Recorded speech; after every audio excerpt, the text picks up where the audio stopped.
I laid out in my last video, after a series of bad sequels and reboots, the Texas Chainsaw Massacre franchise was on very shaky ground heading into the 2022 sequel. And before this new movie's release, there were also rumors of a behind-the-scenes shit show.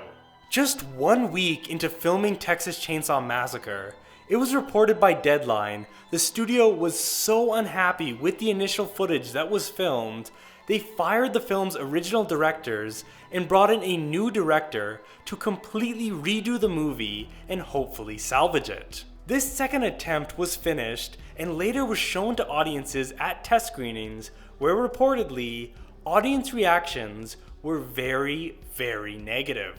After reading about all that turmoil, combined with the fact that most of the movies in this series straight up suck, I went into this new movie with very low expectations. Before I'd even watched it, I already had my snobby YouTube film critic hat on.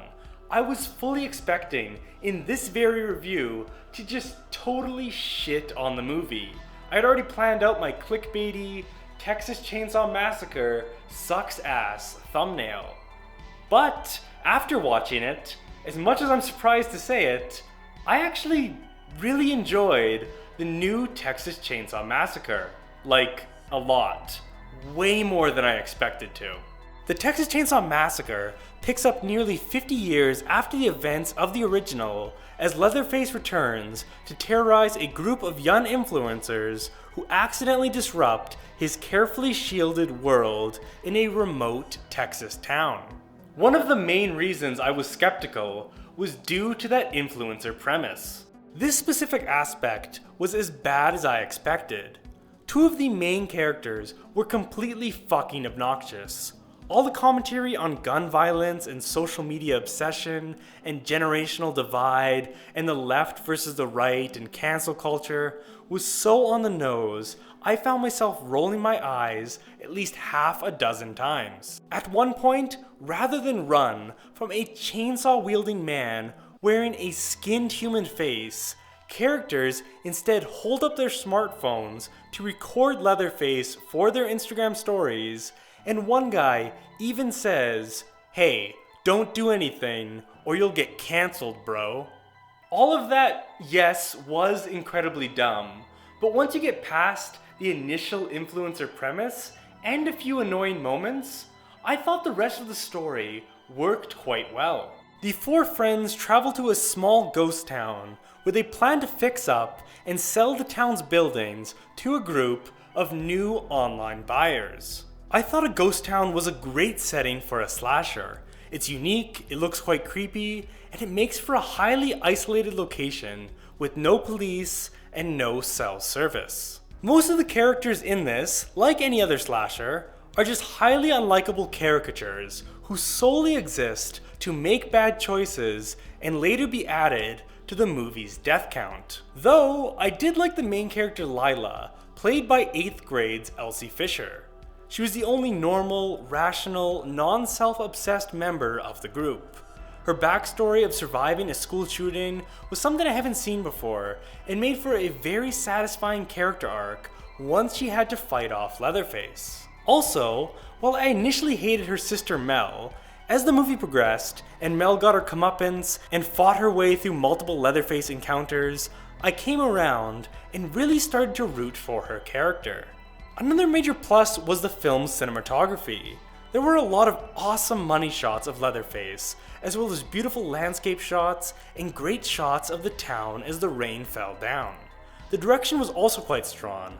The shot choices during the suspense sequences were clearly highly purposeful and really added to the overall sense of tension.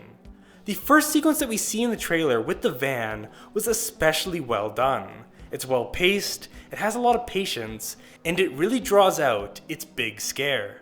Plus, it also features one of my favorite kills in any recent slasher. This specific kill is so bloody and so creative. This movie as a whole is just incredibly brutal. There are two kills that made me wince and actually look away from the screen. One of the main reasons I like Texas Chainsaw Massacre is because it lives up to the massacre name in its title. This is an absolute bloodbath. And if you want a truly scary horror villain, you get that with this version of Leatherface. Like some other slashers, he isn't a cool anti-hero you root for or a goofy, clumsy buffoon. He's big, he's inhumanly strong, he's not overexposed, and he has a reason to be seriously pissed off. His new mask looks incredible, the scene where he acquires it is super gnarly. Leatherface feels like a legitimate, frightening threat throughout. Plus, Leatherface actually uses his signature chainsaw in this movie. Without getting into spoilers, if you're watching this solely for the chainsaw kills, I can guarantee you won't be disappointed in the slightest. I genuinely cannot believe just how much I enjoyed the new Texas Chainsaw Massacre. I went into this movie with the most cynical, negative attitude, and I came out blown away by how much fun I had with it. Sure, there's elements I could nitpick, dumb character choices, predictable moments, bad dialogue, but if you want to watch a new slasher with a lot of creative and bloody kills, an intimidating villain, decently likable characters, a number of genuinely frightening, well-shot scenes, and a memorable ending, I would absolutely recommend watching Netflix's 2022 Texas Chainsaw Massacre. If you haven't already, please subscribe to my channel, Horror Flicks with Nick. Twice a week I post horror reviews, commentaries, and short recommendations for horror movies you should watch on Netflix and other streaming services. Thank you all for watching my review of the new Texas Chainsaw Massacre. I'll see you all next week when I'll be reviewing a new Shudder original about witches. Bye!